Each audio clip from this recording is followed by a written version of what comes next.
Now let me go back to where the Holy Spirit led me the other day, and that was to the book of Micah. Micah's voice pierced through the dirt roads of Judah. He was a man who saw injustice, greed, and spiritual apathy. Micah was filled with anger and cried out, "Enough." This is a perfect example of a fractal revelation because everything God reveals in one generation, it echoes into the next. The Bible is a living text, right? So that same energy that Micah experienced in the text is living and breathing in our current reality. Micah was a contemporary of Isaiah, living through the 8th century BCE during the reign of Jotham, Ahaz, and Hezekiah is when he prophesies. So what exactly was happening during that time period? There were corrupt rulers, extreme exploitation of the poor, false prophets selling comfort, and nations forgetting justice, mercy, and God. That sounds familiar, right? That's why the words of Micah pierce through time. It vibrates to our core in 2026. Micah wept with divine mercy. And those same words are not for us to echo, but to embody. So let's turn to Micah chapter 6, verse 8. If you don't have a Bible, don't worry, I will read it for you. He has told you, O man, what is good. And what does the Lord require of you but to do justice, to love kindness, and to walk humbly with your God? Now I'm going to break this down a little bit slowly for you guys. To do justice, not just in public, not just in protest. It starts in your home.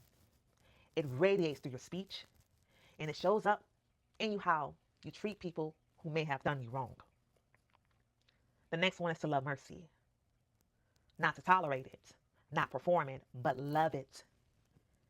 Compassion should always move us, even when it may feel inconvenient. And I think this is the most important one. To walk humbly with your God. That's not racing ahead with ego.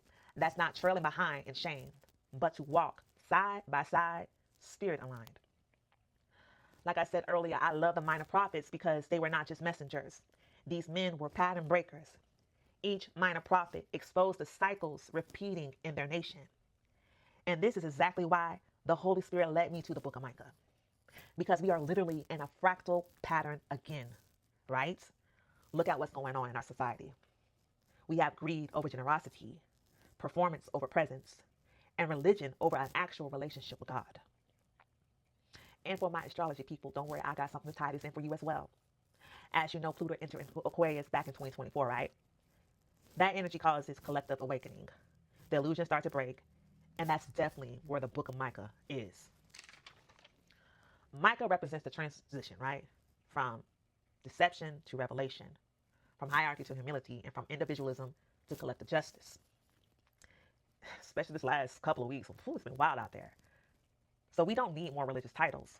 We need more modern prophets who are actually going to cry with the people and not just cry over them. So back to that question I asked the other day. What does God require of you? What is your cry? Because for me, my cry is wisdom roots. But yours might be through arts, advocacy, therapy, parenthood, prayer, policy, or maybe even poetry. Whatever it is, the time is now. Until next time, see you later.